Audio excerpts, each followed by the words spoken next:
Welcome to England, Yanis. It's great to have you here. It feels as if I've never left. We last met in Berlin at the launch of DM.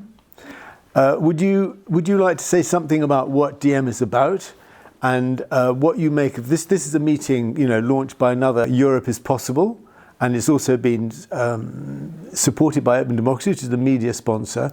But would you like to say something about what you want DM to achieve and what you make of the meeting here? Well, it's crucial. It is a battleground on which the future of Europe rests, and the future of Britain, of course. So tell us, what do you think? What are you doing with DM? Because you launched DM before. Of course, I'll tell you. But it's utterly connected, intertwined with Brexit as well, or the struggle against it. DM is an attempt to harness the energy unleashed by what we call the Athens Spring, our experiment in democracy in Greece. That was crashed by the banks, not the tanks this time, the banks. During those months of what I refer to as governmental disobedience against the authoritarianism of Brussels, Frankfurt and the IMF, we unleashed a great deal of enthusiasm and democratic energy and solidarity throughout Europe.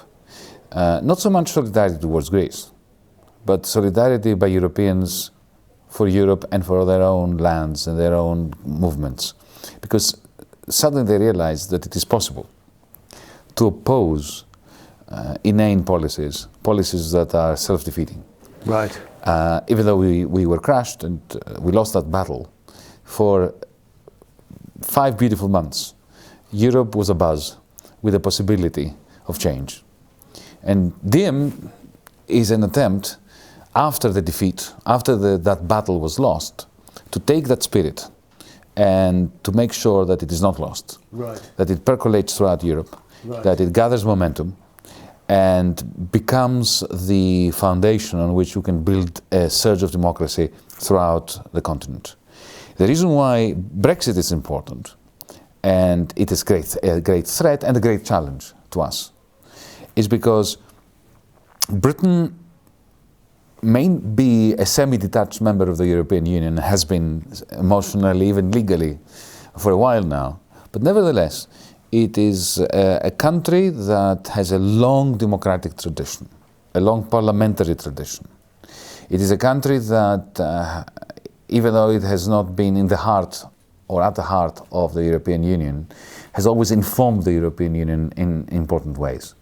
Therefore, it is a country whose exit from the European Union will hasten the collapse, the disintegration of a European Union which is laboring under the weight of its own hubris and authoritarianism. And our concern, our conviction, I should say, is that Brexit would be detrimental both to democracy in Europe as well as to the concept of shared prosperity, and to democracy and the concept of shared prosperity in the European Union. But if you're so against the undemocratic structures of the EU, why are you not saying, it's right to get out? Well, you may recall that British liberalism was never particularly democratic. That the working class in this country had to fight and fight and fight again for working people's rights against the British state. That was not an argument for getting out of the British state. It was an argument for democratizing the British state. Sure. So therefore, with the same fervor that our nation-state-based working class movements fought for working people, we need to fight for progressives and progressive ideas and processes throughout Europe. I think you've just come from Dublin. I mean, are you finding this message resonating in Rome, in Madrid? I know you've had, what have the meetings been like there? What sort of scale of response have you been having? In the midst of a Europe that is covered within the gloom and the doom of right-wing populist movements that are now re-erecting borders between Austria and Germany and so on and so forth. Those meetings that you mentioned in Vienna, in Berlin, in Dublin, in Madrid, in Barcelona, that have been attended by thousands of Europeans keen to be part of this movement, is the greatest source of hope. Right. When you say thousands, I mean, are they very big? Are they packed? What happened in Dublin? Well, in Dublin we had thousands of people yesterday, last night. Right. In Berlin you were there, yes. You saw that. Even more astonishing for me and energizing was a small town meeting in Germany, a small town called Marburg. I believe the population is about 60,000 people. And when we had an event there, we had 2,500 right. of those 60,000 who came to be part of it. When that happens in a small town in Germany, you know that something is brewing, and that something is good.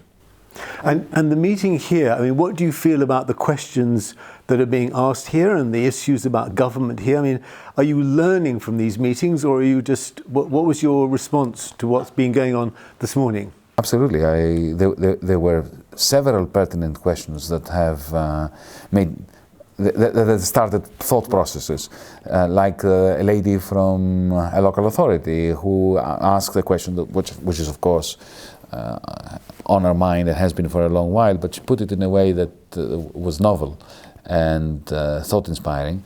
She said, if a local authority is run as a small oligarchy, right. How are we going to democratize this huge thing called Europe?